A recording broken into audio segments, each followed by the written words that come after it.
I found my husband in our living room with my son's fiancée mere hours before the ceremony. I was poised to confront him, but a stir in the hallway halted my intention. It was my son, Elijah. His expression was unreadable, a mask of composure. He looked towards me and softly uttered, "Mum, I'm already aware, and the reality is far worse than you can imagine. Greetings, everyone. It's a pleasure to have you join me today. Before I begin sharing my experience, I'd be delighted to know which city you're tuning in from. Please feel free to share that in the comments section. Now, allow me to draw you into the heart of this narrative. On the very morning of my son's wedding day, I awoke at 5 o'clock. Sleep eluded me entirely. I reassured myself that it was merely pre-wedding jitters, the kind any mother experiences on such a momentous occasion. I sat right here in this very home office, my gaze fixed on the spreadsheets displayed on my computer. I manage a modest accounting practice from my residence. It's nothing extravagant, but it was instrumental in funding our son Elijah's education and covering the supplementary expenses that my husband Franklin's income didn't quite accommodate. The figures on the screen were a meaningless jumble. My thoughts were elsewhere, adrift. Beyond my window, the world remained cloaked in darkness and silence, yet I could already vividly picture the scene that would soon unfold on the patio of our estate in Atlanta, Georgia, in just a few short hours. White chairs arranged in immaculate rows across the verdant lawn. I had dedicated the entirety of the spring to cultivating the arbor Franklin had constructed, adorning it with the rose bushes I had nurtured from their most delicate beginnings. I had personally inspected the string lights on 3 separate occasions, ensuring not a single bulb was inoperative. Everything had to be flawless. Our son, our dear Elijah, deserved nothing less than a perfect day. 25 years of marriage to Franklin, 23 years of raising Elijah. My entire existence had been devoted to this family. I had been the steadfast anchor, the meticulous planner, the one who meticulously tracked dental appointments and birthdays and ensured all bills were settled promptly. Franklin, on the other hand, was the charismatic one, the life of every gathering, universally adored. I was the bedrock upon which he leaned, and for a considerable period that role sufficed for me. However, recently an intangible shift had occurred. A quiet chasm had begun to form between us. It manifested in the way he would abruptly cease speaking whenever I entered a room, in the persistent angling of his phone away from my sight. When I inquired if anything was amiss, he would simply dismiss it with a laugh. "Just work stress, darling," he'd say. "A significant promotion is on the horizon." I chose to believe him. What other recourse did I possess? One doesn't discard 25 years of shared history based solely on a premonition. The distinct click of the office door brought me back to the present moment. It was Elijah, standing there in his pajamas, a steaming mug of coffee in his hand. He appeared utterly exhausted, with pronounced dark circles beneath his eyes. At his age, he possessed my practical disposition, yet his handsome features were undeniably his father's. "Mum, you've been awake for hours," he remarked. "The wedding isn't scheduled until 4 o'clock. "I simply desire for everything to be perfect for my boy," I replied, attempting a cheerful smile as I closed my laptop. "Your father is still asleep. He departed early," Elijah stated, a peculiar inflection in his voice. He walked over and settled onto the edge of my desk, suddenly appearing much younger. He mentioned something about collecting a gift for Madison's parents, the Ellingtons. A frown creased my brow. This was entirely new information to me. Mom, he began, a moment of hesitation in his tone. "May I ask you something?" I pivoted my chair to face him. Under the stark illumination of my desk lamp, his underlying concern was palpable. What is troubling you, sweetie? He inhaled deeply. Do you truly believe Madison loves me? The question struck me with the force of a physical blow. Madison, his betrothed, an ambitious, beautiful young architect from a prosperous, established family of considerable influence. On the surface, she embodied every aspiration we had ever held for Elijah. Yet I harbored my own reservations. I had observed how her gaze would sometimes wander when Elijah passionately discussed his interests, how she would discreetly check her phone during our family meals. Why would you pose such a question, honey? It's your wedding day. I know, and perhaps it's just last-minute nerves, he mumbled, his eyes fixed on his coffee. But at times when she looks at me, I feel as though she's gazing right through me, as if I'm merely a checkbox on her path to a perfect life. He paused, and lately she's been spending a great deal of time with Dad. They're always discussing finances, investments. She claims he's mentoring her. I felt an overwhelming urge to confide in him about the observations that had also troubled me. How Franklin's eyes seemed to constantly follow Madison around the room. How he invariably found pretexts to assist her with her coat or refill her beverage. How he knew her precise coffee preference, 2 sugars and a dash of milk, without ever being told. Instead, I extended my hand and gently squeezed his. Wedding jitters are perfectly normal, sweetie. Marriage is the most significant commitment you will ever undertake. It's more than just jitters, Mum, he declared, his voice cracking. He finally met my gaze, his eyes filled with a profound sorrow that filled me with dread. I believe she is in love with someone else.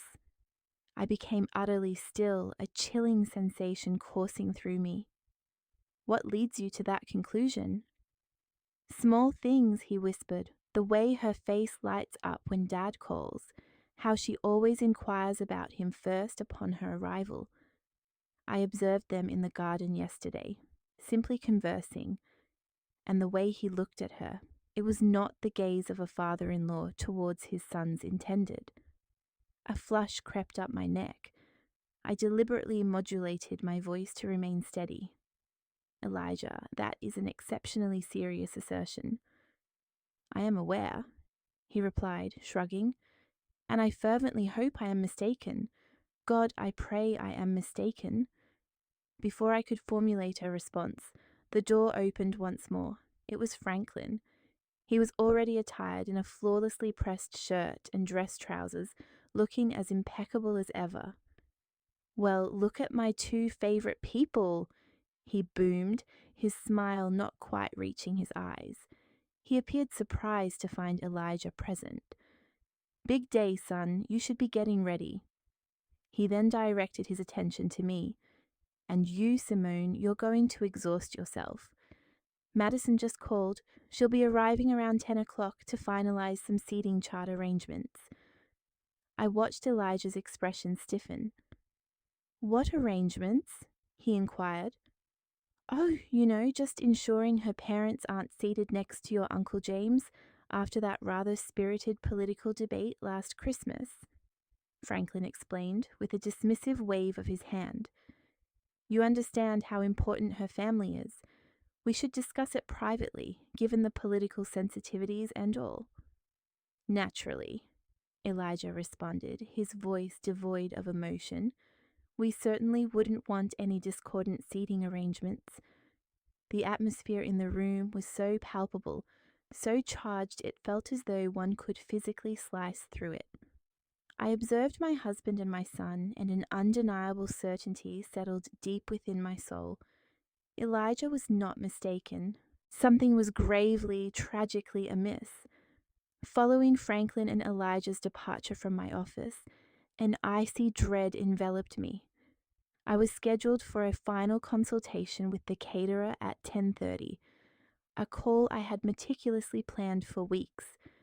I reached for my phone, my hand trembling slightly, and placed the call. I informed them that I was dealing with a family emergency and needed to postpone. It was a fabrication. The truth was, I had intentionally cleared my entire morning. I could not dislodge Elijah's words, nor the unsettling sensation his disingenuous cheerfulness had evoked. Something significant was unfolding within my home today, and for the first time in 25 years, I was determined to uncover precisely what that was. I spent the ensuing 2 hours feigning busyness. I tidied the kitchen, which was already pristine. I repositioned the floral arrangements on the dining room table. Every sound caused me to flinch. Every passing vehicle sent my heart hammering against my ribs. I felt like an actor in a play, embodying the role of the jubilant mother of the groom, while inwardly I was writhing with anxiety. Precisely at 10 o'clock, a sleek white BMW glided into our driveway. It was Madison's vehicle. I watched from the kitchen window as she emerged. Even in simple jeans and a blouse, she possessed an aura that suggested she belonged on the cover of a fashion magazine. She approached the front door with the effortless confidence of someone who inherently knew her place. My heart was pounding so fiercely I could hear it echoing in my ears. I quietly exited through the back door and circumnavigated the house, keeping low behind the large hydrangea bushes that bordered our living room windows. I felt utterly ridiculous, like a clandestine operative within my own residence. Yet the compulsion to know, the overwhelming need to either validate my fears or banish them, was undeniable. Through the expansive bay window, I could see them. Franklin had admitted her, and they were standing near the fireplace, the very spot where we customarily captured our family portraits each Christmas.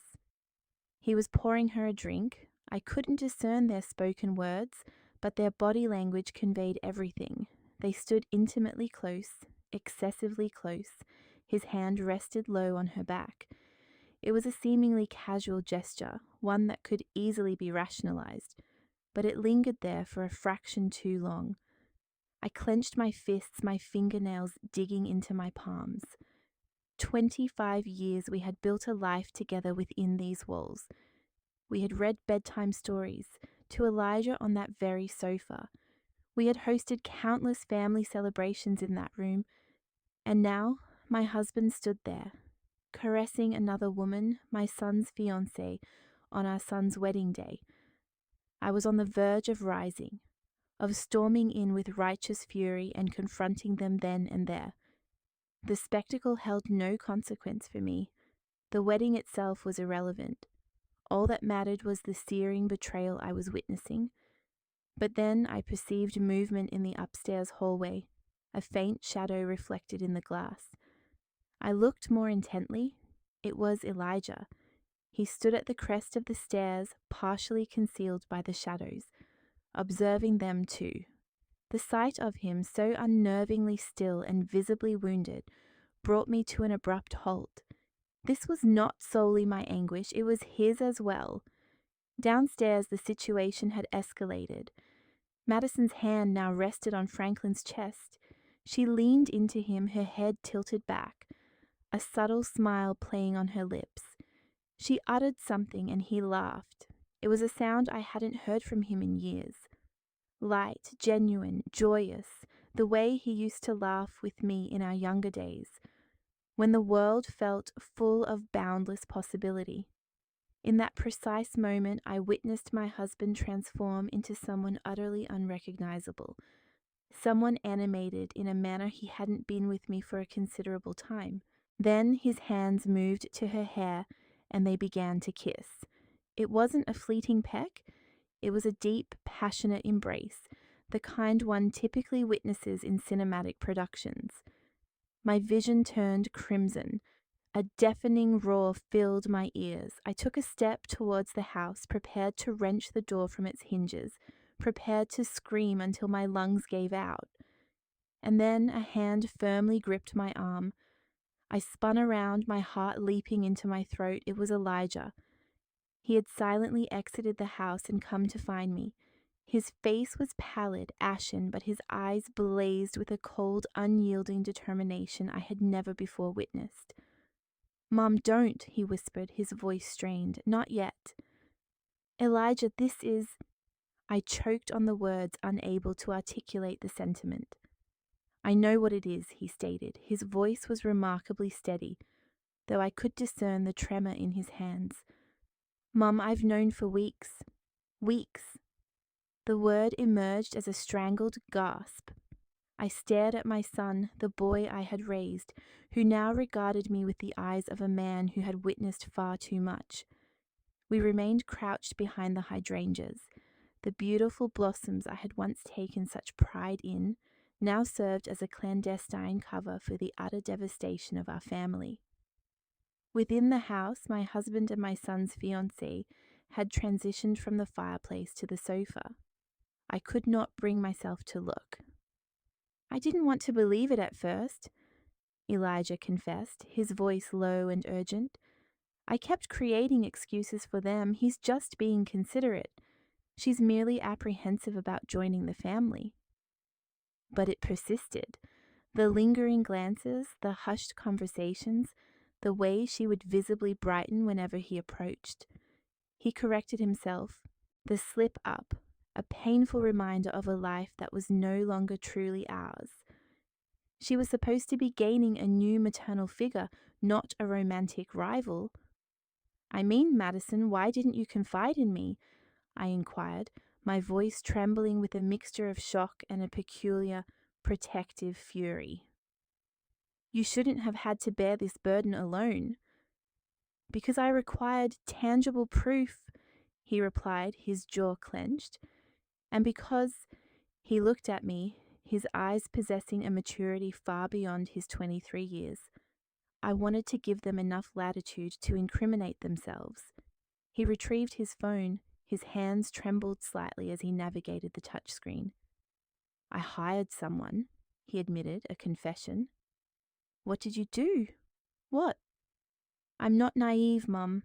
After I observed them having lunch together a month ago, a lunch Dad claimed was a business meeting, and she told me was an afternoon of shopping with her girlfriends, I knew I wasn't imagining things. I needed to ascertain the truth. He handed me the phone. I retained a private investigator. My breath hitched. An investigator. Elijah, the expense. Don't concern yourself with the cost, he stated grimly. It was worth every single cent. The initial photograph displayed Franklin and Madison entering the St. Regis Atlanta downtown. The timestamp indicated 3 weeks prior, a Tuesday afternoon, a time when Franklin was purportedly attending a regional sales conference. The subsequent image captured them departing together 2 hours later, their appearance suggestive of heightened emotion and dishevelment. There are 17 distinct instances, Elijah recounted quietly as I scrolled through a gallery of betrayal. Photographs of them in dimly lit restaurants across the city. Images of them pressed close to Franklin's vehicle in a secluded parking area. Pictures of them laughing, their hands intertwined, living a life entirely separate from us, right under our noses. I felt profoundly ill. The sheer magnitude of the deception was overwhelming. This was not a momentary lapse. It was a deliberate, protracted affair. I stood up again. A fresh surge of fury coursed through me. We are putting an end to this, I declared, my voice like tempered steel. Right now. No. Elijah's voice was sharp, compelling me to crouch back down. Mom, trust me, I have devised a plan. A plan, Elijah? This is preposterous. We cannot simply allow the wedding to proceed.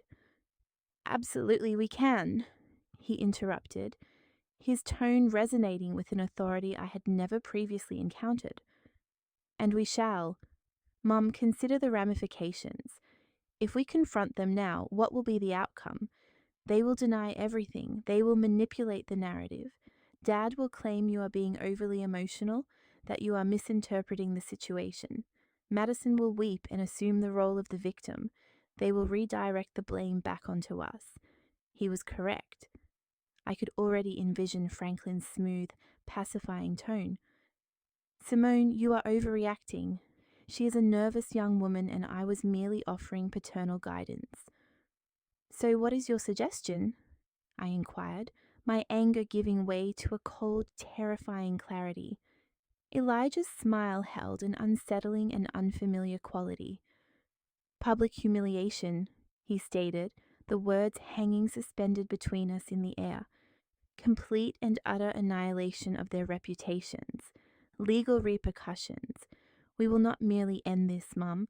We will ensure they are incapable of inflicting such pain on anyone ever again. I looked at my son. When had he evolved into someone so calculating, so ruthless? Then my gaze returned to the window. I saw my husband, the man I had loved and trusted for a quarter of a century, begin to unbutton Madison's blouse on the very sofa where we had forged our family life.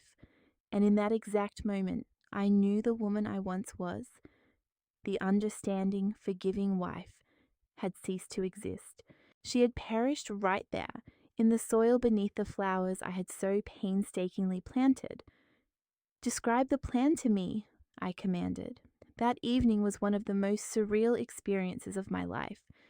Franklin returned home as if oblivious to any discord, inquiring about the final catering arrangements. Madison had departed hours earlier, and he presented himself as the epitome of a devoted husband and a proud father. He spoke of his toast for the reception, expressing his immense pride in Elijah. The sheer hypocrisy was so overwhelming I could barely draw a breath. I merely nodded and offered a smile, a hollow echo of myself, while inwardly I was screaming. After Franklin retired for the night, Elijah and I convened in my home office. The door was locked, the blinds meticulously drawn. It felt akin to a war room, and in many respects, it was. Upon my desk lay the nascent stages of a comprehensive file of evidence that would elicit tears of joy from any prosecutor. Tell me about this investigator, I requested, my attention fixed on a surveillance photograph that churned my stomach.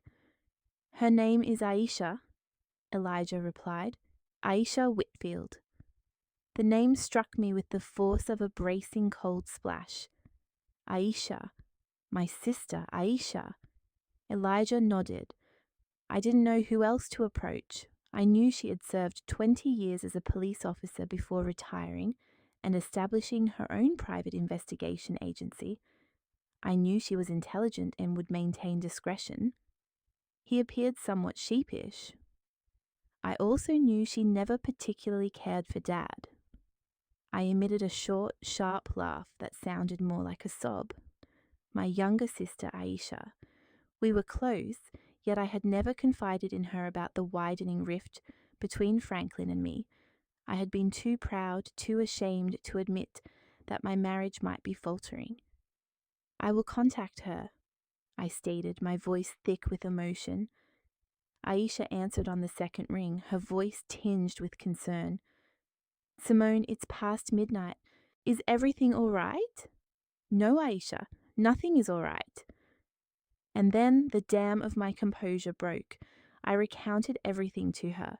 Elijah's suspicions, our observations that morning, the photographic evidence.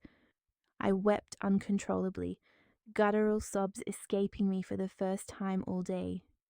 She listened patiently, her voice on the other end of the line calm and resolute. There was no shock or surprise, only a grim acknowledgement. I am not surprised, Simone, she said quietly when I concluded. I have observed the way he looks at that young woman. I had hoped I was mistaken.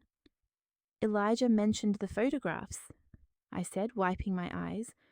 What other information do you possess? More than you likely care to know. I have been meticulously tracking their movements for 3 weeks.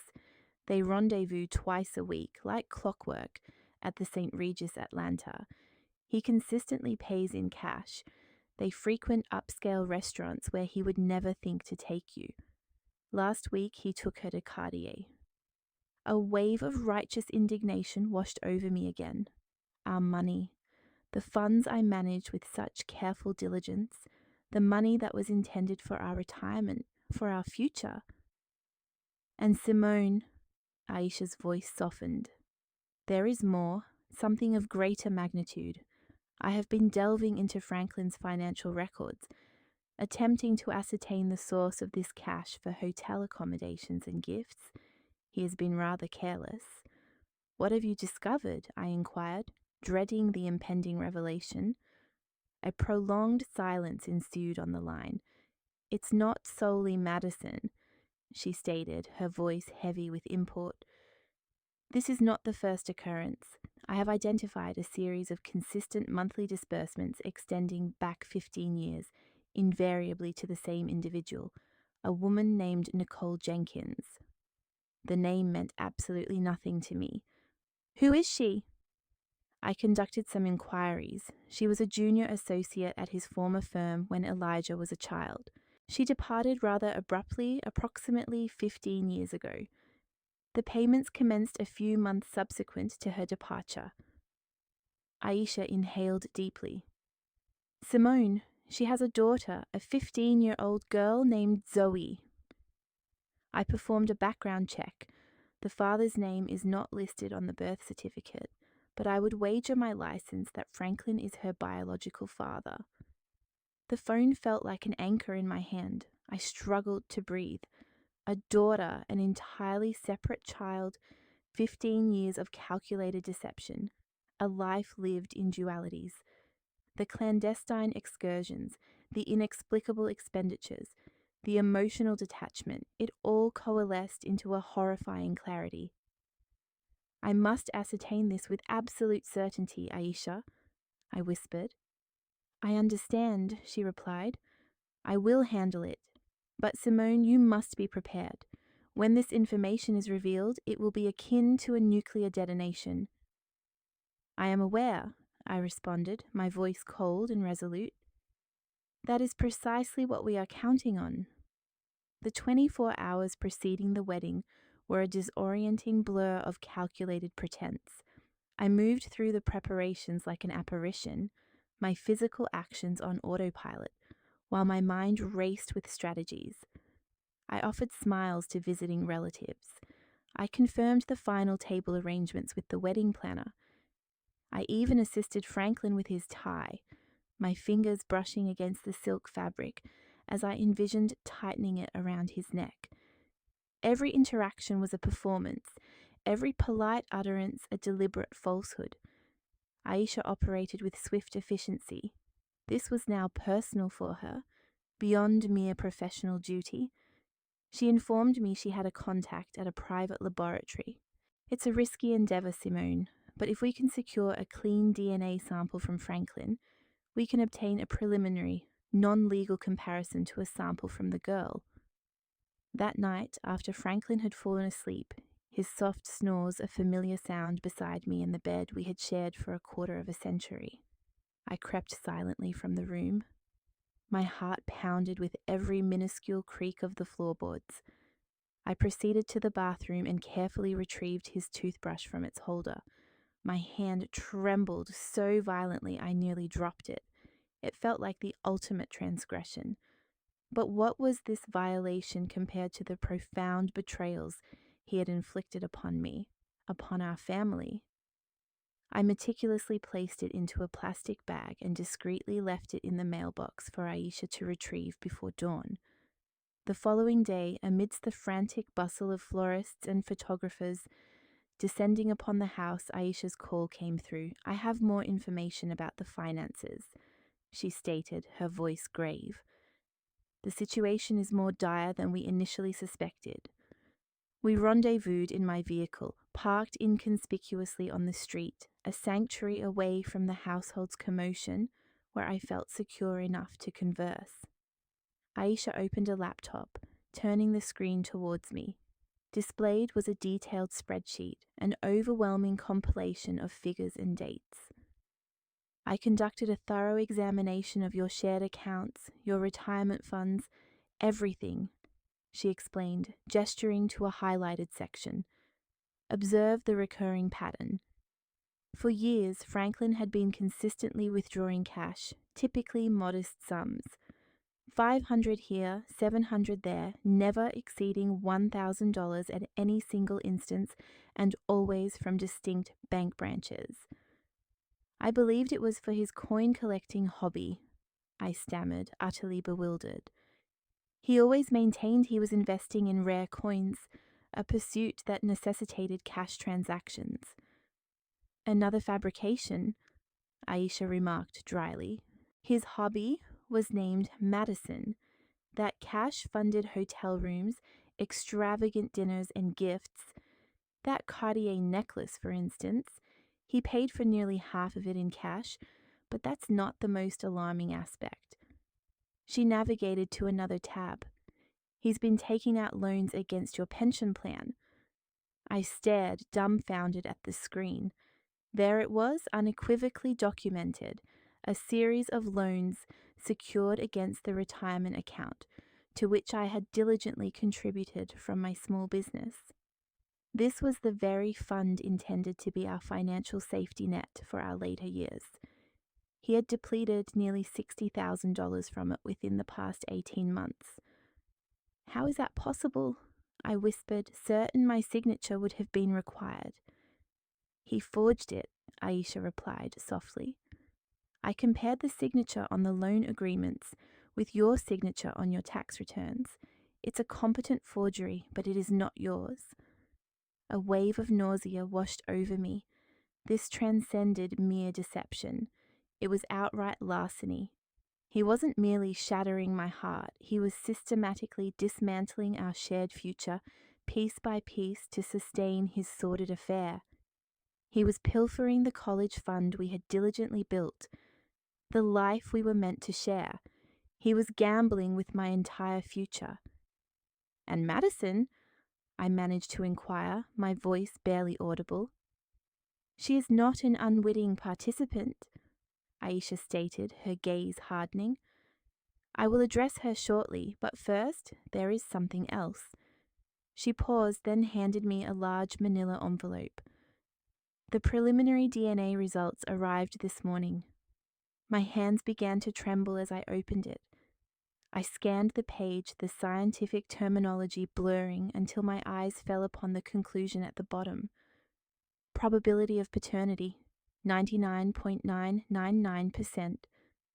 I fixated on those words until they were seared into my memory. Zoe Jenkins was Franklin's daughter. 15 years. 15 years of loving him, trusting him, building a life with him, all while he maintained a second daughter, a second family, hidden in the shadows. I rested my forehead against the steering wheel, the cool leather a stark contrast to my burning skin. I did not cry, I was beyond tears. A peculiar, terrifying serenity descended upon me. The pain remained, a vast, gaping wound in my chest, but it was now accompanied by something new, a cold, unyielding resolve. He would not simply lose a wife, he would lose everything. Sitting there in the car with my sister, that fragile piece of paper felt heavier than a tombstone. It was the death certificate of my marriage, of the life I had believed in, a 15-year-old daughter. The words echoed in the silence of the car. How did you find her? I finally managed to ask, my voice sounding alien and distant even to my own ears. Aisha's expression mingled sympathy with professional determination. It began with tracing the payments. Once I had Nicole Jenkins's name, locating her was straightforward. She resides just 2 towns away, Simone approximately 20 miles away. 20 miles. For 15 years he had been leading a clandestine existence a mere short drive from our home. How many times had he claimed to be working late? How many business dinners had he allegedly attended? How many weekend golf excursions had he taken? My mind reeled as I mentally revisited years of fabricated excuses and outright lies, each one now imbued with a sinister new significance. I visited the residence yesterday morning, Aisha continued, her tone softening. I presented myself as a market researcher. Nicole answered the door, and behind her I saw the girl, Zoe. Simone, She is the absolute image of him, the same dark, intelligent eyes that initially captivated me all those years ago, the same smile. She is unmistakable. I pictured her, an innocent teenager caught in this web, bearing an uncanny resemblance to my husband, a sister my son never knew he possessed. The thought was so unfathomable, so monstrous that I struggled to fully comprehend it. My family wasn't merely fractured, it was a charade, a meticulously crafted deception that I had unknowingly facilitated for over half my life. Does the mother, Nicole, know about me, about Elijah? I inquired. I cannot say with certainty, Aisha admitted.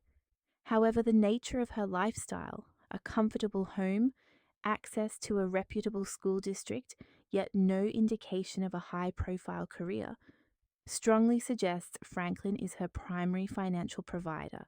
She has every incentive to maintain secrecy. He wasn't merely providing child support, Simone.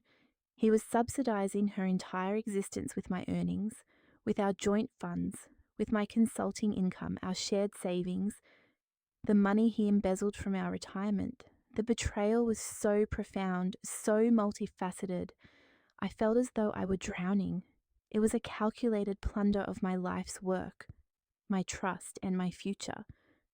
I handed the DNA report back to Aisha. Please include it with the other evidence, I said, my voice devoid of emotion, numb. The sheer magnitude of the shock had numbed my capacity to feel anything but a chilling, oppressive emptiness. My thoughts turned to that girl, Zoe. What kind of man tells his daughter he cannot openly acknowledge her? What kind of man raises one son in the light while keeping another child concealed in the darkness? The cruelty, not only to me and Elijah, but also to this innocent girl, was staggering. And what about Madison? I asked, needing to redirect my focus, to find an outlet for the anger that was beginning to thaw the icy paralysis within me. You mentioned there was more information regarding her. Aisha nodded, her expression hardening once more. Indeed. Madison, let us discuss the fiancé. She turned the laptop back towards me and opened a new file. She is not merely having an affair with your husband. She has been embezzling funds from her law firm. The words took a moment to fully register. She is a junior partner at a prestigious downtown firm, Aisha elaborated, displaying documents that appeared to be internal financial reports. She has been inflating expense reports, fabricating invoices for non-existent consultants, and diverting the funds into a private bank account. While the individual amounts may not be substantial, the activity is consistent. In the past year alone, she has misappropriated over $200,000. I gasped. $200,000? And I can trace some of that money directly to gifts for Franklin, Aisha added, presenting a bank transfer followed by a credit card statement detailing the purchase of a $1,000 watch. She was stealing from her partners to buy presents for her lover, who in turn was stealing from his wife to buy presents for her. It is the most perfectly repulsive cycle of deceit I have ever encountered. So Madison wasn't just a homewrecker. She was a criminal, a thief, and she was on the verge of marrying my son, poised to introduce her corruption and dishonesty into the very core of what remained of our family. The numbness in my chest dissipated, supplanted by a searing white-hot fury. This was no longer solely about a broken heart. This was about protecting my son. This was about justice. This was about ensuring these two individuals face the repercussions for every lie, every stolen dollar, every broken promise. All right, I said, meeting my sister's gaze. The wedding plans. Let's review them one last time. I want everything to be absolutely perfect. The revelation of Madison's embezzlement introduced a dark criminal dimension to the already shocking betrayal. It fundamentally altered the narrative. This was no longer merely a messy, heart-wrenching domestic dispute. It had escalated into a conspiracy of fraud and theft, orchestrated by the two individuals who should have been closest to us. "How did you obtain all of this?" I inquired of Aisha, gesturing towards the damning financial documents displayed on her laptop screen.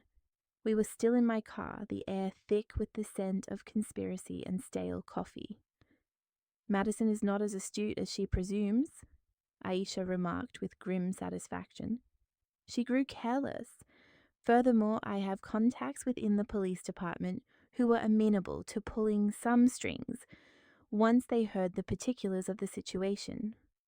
A friend of mine on the Economic Crimes Unit took one look at these patterns and immediately recognized the illicit activity. She pointed to the screen. She was funneling the money through a shell corporation she established using her mother's maiden name. It was amateurish." I thought of Madison's parents, the Ellingtons. They were esteemed pillars of the community. Her father served as a respected federal judge, and her mother held board positions on 3 separate charitable organizations. They moved in circles where reputation was paramount. They believed their daughter to be a rising star, marrying into a respectable, stable family. They were blissfully unaware that their golden child was a thief, and the stable family she was joining was a precarious structure built upon a foundation of lies. The public humiliation would likely devastate them as well. For a fleeting moment, a pang of sympathy for them surfaced, innocent bystanders caught in the crossfire. However, that sentiment was swiftly extinguished by the inferno of my own profound betrayal. "So Franklin is misappropriating our retirement funds to purchase gifts for his mistress," I summarized, the words tasting like poison. "And Madison is stealing from her firm to buy presents for my husband, her lover, who also happens to be her future father-in-law." I shook my head in utter disbelief. "This is like something out of a movie." "It gets more intriguing," Aisha stated, a wry twist to her lips. "Some of the funds Franklin siphoned from your pension plan were invested in a supposedly foolproof real estate venture that Madison recommended to him." "Let me guess," I interjected, my voice dripping with sarcasm. "The deal fell through." "The deal never existed," Aisha confirmed. "The money was transferred directly into her secret account. She was stealing from him as well. He was so blinded by his ego and infatuation that he never even perceived it." I couldn't help but laugh. It was a bitter, mirthless sound. My brilliant, charming husband, the man who always believed himself to be the most intelligent person in any room, was being conned by a 20-something embezzler. It was almost poetic. We spent another hour meticulously reviewing the evidence Aisha had amassed. She had compiled everything: bank statements, surveillance photographs, receipts for cash-paid hotel stays, falsified loan documents, and now a comprehensive criminal file detailing Madison's illicit activities, ready for presentation to the prosecutor. And, of course, the DNA report, the irrefutable evidence that solidified 15 years of deceit. I looked at the file, its neatly organized tabs and pages representing the complete demolition of my life. 25 years of marriage reduced to a stack of incriminating documents on the passenger seat of my car. Suddenly, an overwhelming wave of exhaustion washed over me, so profound it felt like a physical weight pressing down on my chest. "Aisha, can we really go through with this?" I whispered. "Can we truly stand before 300 people and do this to our family?" Aisha reached over and placed her hand on my arm, her grip firm and reassuring. "Simone, listen to me," she said, her voice laced with seriousness. "What other recourse do you have?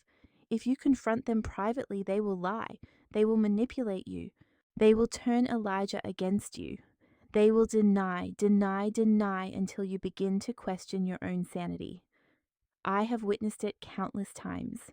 She was right. I knew deep down she was correct. Franklin was a master manipulator. He could charm his way out of any situation. "This way." she continued.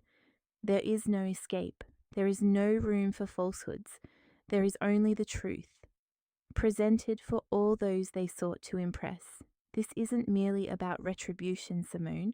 It's about accountability. Madison must face prison time. Franklin must be held responsible, not only for his infidelity, but for the financial fraud he perpetrated against you. This is the only path to ensure the lies cease permanently. I drew a deep breath, the stale air of the car filling my lungs. I thought of Elijah, his pale, determined countenance. I thought of Zoe, the daughter I never knew existed. I thought of the 25 years I had devoted to a man who had been deceiving me from the very beginning. You're right, I declared, my voice regaining its clarity and firmness. It's the only way. Let's go. We have a wedding to prepare for. The final hours leading up to the wedding were the most surreal of my existence. I returned home and resumed my role as the composed, joyful mother of the groom. I felt a peculiar sense of detachment, as if observing my own life unfold on a screen. I saw myself laughing with my cousins, complimenting my sister-in-law's attire, and reassuring the caterer that everything was proceeding wonderfully. Internally, I was a tightly wound coil of tension and grief, but outwardly I presented the picture of maternal pride. Franklin was in his element, mingling with the early arrivals, accepting congratulations with a broad, confident smile. At one point he drew me aside, his arm encircling my waist. "You look beautiful, Simone," he murmured, his voice a low rumble in my ear. "Isn't it a perfect day?" I met his gaze, the eyes of the man I had loved for more than half my life, and felt only a chilling, desolate emptiness. I returned his smile. A perfect day. My son, Elijah, mirrored my own carefully constructed composure. He greeted his friends, posed for photographs with his groomsmen, and played his part flawlessly. Yet every time his eyes met mine across the bustling lawn, I could discern the same steely resolve reflected within them. We were in this together, soldiers awaiting the signal to strike. The plan was straightforward, and Aisha had rehearsed it with us until it was etched into our minds. She had arrived early, disguised as a member of the catering staff. Her professional audio-visual equipment subtly integrated. Her laptop was connected to the large projection screen we had rented, ostensibly for a sentimental slideshow of Elijah's childhood photographs. No one harbored any suspicion. She possessed a small remote control in her pocket. When the moment arrived, all she needed to do was press a single button. I, too, had my part to play. I had finalized the divorce papers with my attorney a week prior, a fact I had kept secret, even from Elijah. They were signed and notarized, sealed within an envelope in my clutch purse. I also carried a flash drive containing copies of every piece of evidence Aisha had gathered. One way or another, my marriage would officially conclude today. There was no turning back. I was not merely orchestrating a confrontation, I was initiating the first day of the rest of my life. At precisely 4:05, I took my seat in the front row. The string quartet commenced their performance and the wedding party began their procession. Franklin sat beside me, squeezing my hand with what appeared to be genuine affection. A tremor of revulsion coursed through me, but I forced myself not to pull away. Madison emerged at the end of the aisle, a vision in white lace. She looked radiant, beautiful, and utterly deceitful. She smiled at the assembled guests. Then her eyes found Franklin in the front row. For a fleeting instant, a look passed between them, a shared understanding, a triumphant conspiracy. They believed they had triumphed. They envisioned themselves mere minutes away from solidifying their perfect, deceptive future. Elijah stood at the altar, his expression an unreadable mask. As Madison joined him, he took her hand. His demeanor remained unchanged. He scanned the crowd, his eyes moving from face to face until they settled on mine. He gave a single, almost imperceptible nod. It was time. The officiant began the ceremony with the customary pronouncements on love, commitment, and fidelity. The irony was so profound it was nearly suffocating. I wondered if Franklin and Madison were even paying attention, or if they were already strategizing their next clandestine rendezvous. The ceremony proceeded. They exchanged vows they did not intend to honor, promises they had already broken countless times. My stomach churned with each insincere word that left their lips. Finally, the officiant reached the pivotal moment. He smiled benevolently at the gathering. If anyone present has any objection as to why these two should not be joined in holy matrimony, speak now or forever hold your peace. A profound silence descended upon the 300 guests. This was the moment. My heart pounded against my ribs with such ferocity I feared it might break free. I could feel the weight of every eye upon us. I took a slow, deliberate breath. Then I stood. The instant I rose, a collective gasp rippled through the assembly. The air, previously filled with the gentle melodies of the string quartet and the soft afternoon breeze, grew heavy and still. All heads in the garden turned toward me. I felt their confusion, their shock, their curiosity as a palpable force. Franklin, seated beside me, stiffened. "Simone, what are you doing?" he hissed, his hand gripping my arm. "Sit down, you're making a spectacle." I shook his hand off as if it were a venomous serpent. I looked past him, my gaze fixed on my son, Elijah, standing at the altar, his face pale but resolute. He knew this was coming. We had planned it. Then I looked at Madison. Her radiant smile contorted into a mask of bewildered horror. "I apologize, everyone," I stated, my voice clear and surprisingly steady. It carried across the hushed garden. "I apologize for the interruption, but I believe the officiant inquired if there was any reason why this marriage should not proceed. And yes," I paused, allowing the gravity of my words to settle, "there is a reason. I have a reason." A wave of murmuring swept through the crowd. I saw Madison's father, Judge Ellington, begin to rise from his seat, his face a mask of thunderous indignation.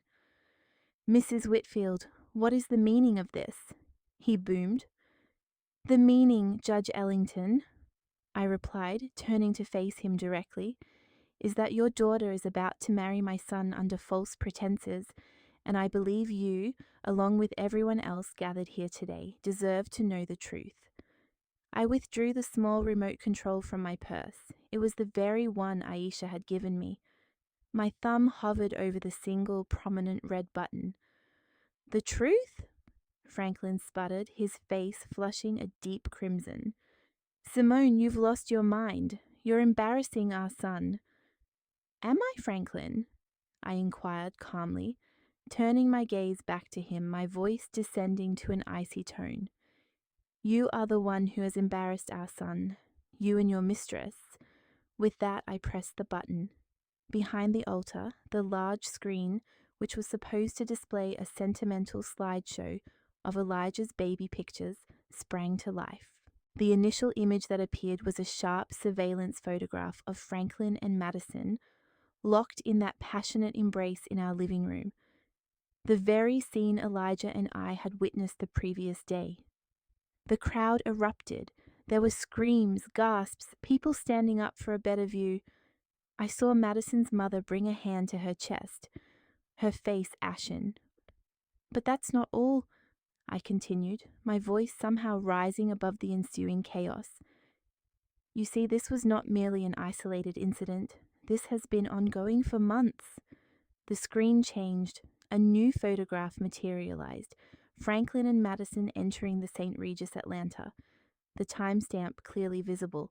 Then another and another, a collage of their secret meetings, their clandestine lunches, their lies now exposed for all to witness. Madison stammered, attempting to deny the evidence, but her voice was lost in the uproar. Franklin stood shouting, "This is fake! Those are photo montages! Simone is having a nervous breakdown. Am I Franklin? I asked quietly. Then perhaps you can explain this. The screen shifted once more. This time it displayed bank statements. My finger in a close-up photograph pointed to the suspicious cash withdrawals, the forged signatures on the pension plan loan documents. A receipt for a $15,000 Cartier necklace flashed on the screen, followed by a photograph of Madison wearing that exact same necklace at her bachelorette party. The noise from the crowd gradually subsided, replaced by a stunned, horrified silence. This was no longer simply a scandal of infidelity. It was something far more sinister. My husband has been systematically draining our family's retirement savings to finance his affair, I announced, and his fiancée, the woman poised to marry my son, has also been occupied. The subsequent visual revealed the extent of Madison's financial malfeasance from her legal practice, detailing fraudulent invoices and illicit bank transfers. I observed her legal partners in the fourth row, their expressions transforming from bewilderment to outright rage. Then I delivered the ultimate devastating revelation. But the most significant part, I declared, my tone hardening, the true core of the deception that has defined my union is that my husband's dishonesty did not commence with Madison. The screen then displayed the findings of a DNA analysis. The phrase probability of paternity, 99.999%, blazed across the display in colossal bold lettering. Beneath it, a photograph of a lovely, smiling 15-year-old girl appeared. "This is Zoe Jenkins," I stated, my voice quivering with 15 years of suppressed anguish. "She is Franklin's daughter, a child he has concealed from me and from his own son for her entire existence." The ensuing silence was profound. 300 individuals were fixated on the irrefutable evidence of a betrayal so complete, so shattering, that even the most notorious eavesdroppers were rendered speechless. And in that perfect, terrible stillness, I watched the world I had known for 25 years disintegrate. The quiet was shattered by a single, sharp gasp. It emanated from Madison, who swayed precariously, her face a ghastly pallor against the pristine white of her wedding attire. She then crumpled to the ground, a heap of lace and shattered aspirations. That solitary sound broke the somber enchantment. The garden dissolved into pandemonium. Voices rose in shouts, fingers pointed, and mobile devices emerged to capture the unfolding catastrophe. Madison's mother rushed towards her fallen daughter, while her father, the judge, remained immobile, his countenance a tableau of disbelief and utter disgrace. Franklin stood frozen for a moment, his features a chaotic blend of fury, panic, and escalating dread. He scanned the screen, then me, then the stunned faces of his acquaintances and professional peers. He was cornered. No falsehoods, no smooth pronouncements could extricate him from this. His meticulously constructed reality had been publicly and irreversibly annihilated. He then resorted to the only recourse available to a coward. He fled. He bolted, shouldering his way through the bewildered throng, toppling a tray of champagne flutes as he made a desperate dash for the parking area. He was quite literally attempting to escape the wreckage of his own life's implosion. But Aisha was anticipating him. My sister, still clad in her catering uniform, emerged from behind a substantial oak tree bordering our estate. Though a woman of slight stature, she moved with the self-assurance of a seasoned law enforcement officer. As Franklin sprinted past, she extended her foot. It was a perfectly executed maneuver. Franklin landed forcefully, impacting the immaculately kept lawn and skidding for several feet in his costly wedding suit. "Going somewhere, Franklin?" Aisha inquired casually, sauntering over to where he lay sprawled and gasping. By then, Elijah had descended from the altar and was by my side. He placed a steady arm around me. Madison had regained her footing, supported by her weeping mother, and pointed a trembling finger in my direction. You orchestrated this, she shrieked, her voice shrill with hysteria. You planned this entire event to devastate my life. No, Madison, Elijah interjected, his voice a cold, clear instrument that cut through her theatrics. You annihilated your own existence, you and him. He gestured towards his father, who was now being assisted by Aisha. Release me, Franklin demanded, attempting to wrench his arm free from my sister's firm grip.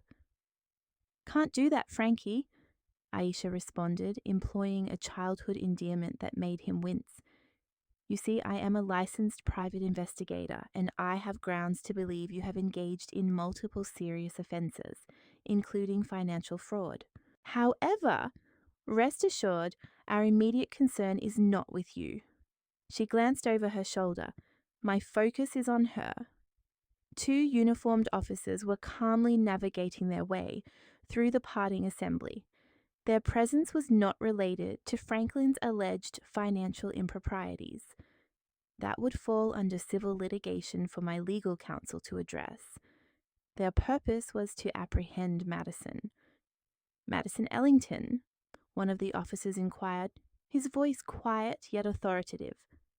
Madison's eyes widened in abject terror. No, she whispered. You are under arrest on suspicion of embezzlement and wire fraud, the officer continued as his partner gently took her arms and secured handcuffs. The audible click of the shackles closing was the most resonant sound I had ever experienced. I witnessed Madison's composure disintegrate as the grim reality dawned upon her. This was not merely public humiliation. This was not simply a repudiated matrimonial ceremony. This had tangible legal repercussions. Her existence, as she understood it, had concluded. As the authorities escorted a weeping Madison away, her parents observed with stunned dismay. The photographers engaged to document a fairy tale were now immortalizing the downfall of a prominent family, their camera flashes erupting incessantly. The assembled guests began to disperse. Some departed swiftly, wishing to distance themselves from the spectacle. Others lingered, exchanging hushed remarks in astonished clusters, their phones still held aloft, recording every detail. Amidst the ensuing chaos, my own strength finally ebbed. Elijah held me. It's over, Mum, he murmured. It's finally concluded. I surveyed the remnants of the meticulously planned perfect day. It was a disaster. It was a nightmare. Yet for the first time in months, I felt capable of drawing a full breath. If you are still listening, would you do me a significant favor and click the like button on this video and leave a comment with the numeral 1 below? It signals your support and indicates your engagement with my narrative. Your encouragement is profoundly motivating. Kindly comment the numeral 1 and I will continue to recount the subsequent events. The 3 hours following the catastrophic revelation were a disorienting interlude of flashing emergency lights, hushed deliberations, and the protracted, arduous process of dismantling a wedding that had never truly materialized. The police took our accounts. Madison was transported away in a patrol vehicle, her exquisite wedding gown appearing both incongruous and tragic beneath the harsh illumination of the descending sun. Franklin, after being questioned and subsequently released, simply vanished. He entered his automobile and departed without uttering a word to me or his son. And you? Elijah inquired, a spark of his former warmth returning to his gaze. I am uncertain at this juncture, I responded truthfully. I believe I am simply numb. The ensuing weeks proved to be a painful, disheveled ordeal. The account, as anticipated, escalated into a local media sensation. A wedding day scandal, a fiancé arrested at the altar, the groom's father implicated in decades of deception. Our names and visages were ubiquitous. I ceased answering the telephone. I refrained from leaving my residence unless absolutely imperative. My modest accounting practice suffered. Several long-standing clientele discreetly transferred their patronage elsewhere, discomfited by the notoriety. The day following the nuptials, I executed precisely as I had intended. I entered my attorney's office, my briefcase containing the signed divorce decree and the electronic data storage device with the evidence, and initiated the proceedings. Armed with the overwhelming body of proof we possessed, Franklin offered no resistance. The legal proceedings were swift and severe. In the settlement agreement, I retained possession of the residence and a substantial portion of his remaining assets as remuneration for the fraudulent activities he had perpetrated against our retirement funds. It was not a triumph, it was recompense. Madison, confronted with incontrovertible evidence, accepted a plea bargain. She received a sentence of 2 years in a minimum security correctional facility and was mandated to return every cent she had pilfered. Her family's standing was irrevocably damaged. Franklin's decline was less ostentatious but no less absolute. He lost his employment, his reputation, and the esteem of all he knew. He relocated to a modest dwelling across town and, from what I gathered, made infrequent public appearances. However, the most intricate aspect of the aftermath involved Zoe. 2 weeks subsequent to the wedding, I received a missive. It was from Nicole Jenkins, Zoe's mother. The correspondence was brief and direct. She offered an apology for the distress her past association with Franklin had occasioned and conveyed that her daughter Zoe had learned the truth through news reports and expressed a desire to meet Elijah and me. I contemplated that letter for 3 days. What was I expected to do? This young woman represented the living embodiment of my husband's most profound betrayal. Yet she was also an innocent party. She had not solicited any of this. She was my son's half-sister. I presented the letter to Elijah. He read it, his expression somber. "I wish to meet her," he stated immediately. "She is my sister, Mom. She deserves to know her family or what remains of it." Consequently, I initiated contact. We arranged to convene at a neutral venue, a tranquil coffee establishment situated midway between our respective domiciles. I was consumed by trepidation. As we awaited their arrival, I twisted the paper napkin in my hands until it was a frayed, mangled mess. Then they entered. Nicole was an unremarkable, weary-looking woman who seemed to carry the burden of her secrets in the slump of her shoulders. And behind her stood Zoe. The instant I beheld her, my breath hitched. Aisha had been correct. She possessed Franklin's eyes, the same dark, intelligent gaze that had captivated me all those years ago. She appeared apprehensive and uncertain, clutching a book to her chest as if it were a protective shield. And in that moment, observing this innocent girl, who was a victim in this entire unfortunate affair, I understood that my resentment was not directed towards her. It was directed towards him, always him. That initial encounter with Zoe was characterized by awkwardness. Words felt ungainly and insufficient. Elijah, bless his kind heart, assumed the preponderance of the conversation. He inquired about her high school experiences, the book she was holding, her life in general. He made no mention of Franklin. He simply treated her as an individual, a sibling he was meeting for the first time. I, for the most part, observed, attempting to reconcile the image of this shy, sweet girl with the monumental falsehood she symbolized. Gradually, tentatively, we commenced forging a new connection. We met again for coffee, then for lunch. Elijah and Zoe began exchanging text messages, discovering a shared appreciation for vintage films and piquant cuisine. I found myself eagerly anticipating our meetings, eager to hear about her life. She was intelligent, amusing, and compassionate. She was an innocent spirit ensnared in the wreckage caused by our parents. A year elapsed. Life settled into an unfamiliar cadence. The divorce was finalized. The media frenzy subsided, supplanted by newer, more current scandals. I channeled my efforts into revitalizing my business, and gradually my clientele began to return. I divested myself of the expansive family residence, its grounds haunted by spectral memories, and acquired a more compact, manageable townhome for myself. It was tranquil, peaceful, and unequivocally mine.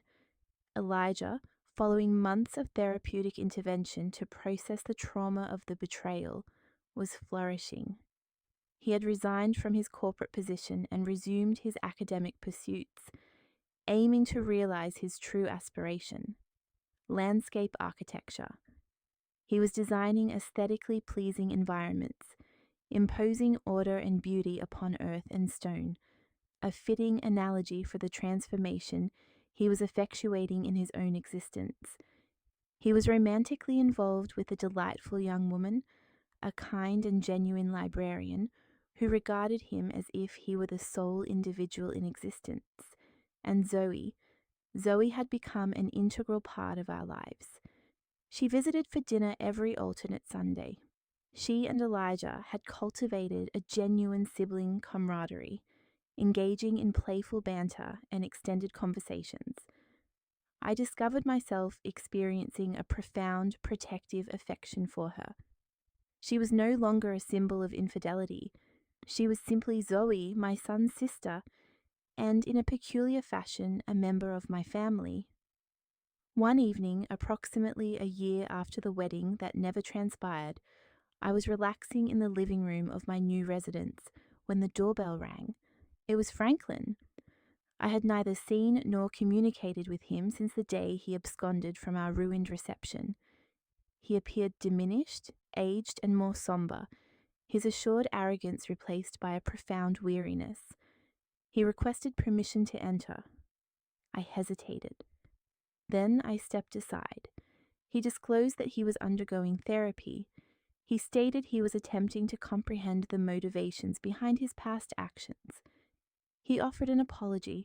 He expressed regret for the deceptions, for the infidelity, for the anguish he had inflicted upon me, Elijah, and Zoe. I listened and I recognized the sincerity of his remorse. However, an apology could not erase 25 years of duplicity. "I forgive you, Franklin," I stated, and to my surprise I discovered that I genuinely meant it, not for your sake, but for mine. I can no longer bear this resentment. It is too burdensome. I met his gaze directly. "But I will never trust you again. We can never revert to what we were." He nodded, a sheen of tears welling in his eyes. "I understand," he whispered, and then he departed. That evening, as I prepared for bed, I found myself contemplating the woman I had been a year prior, crouched in the soil behind the hydrangeas. She was so broken, so adrift. I wished I could travel back in time and assure her that everything would ultimately be acceptable, that the pain was not the conclusion of the narrative. The familial structure I had once believed in was a fabrication. It disintegrated into a million fragments on that sunlit afternoon. However, what Elijah, Zoe, and I constructed in its stead was more modest, more serene and imperfect. But it was authentic. It was not founded upon comfortable untruths, but upon a difficult, painful, and ultimately liberating verity. We had forfeited everything, yet in doing so, we had discovered something genuine, and for the first time in a considerable duration that felt adequate. Thank you. Thank you for lending an ear to my account. If you have experienced something analogous, or if any portion of this narrative has resonated with you, please feel at liberty to share your perspectives in the comments section. Your experiences hold significance, and should you desire to hear more, kindly consider liking this video and subscribing to the channel. Be compassionate with yourselves, and I shall reconnect with you in the subsequent installment.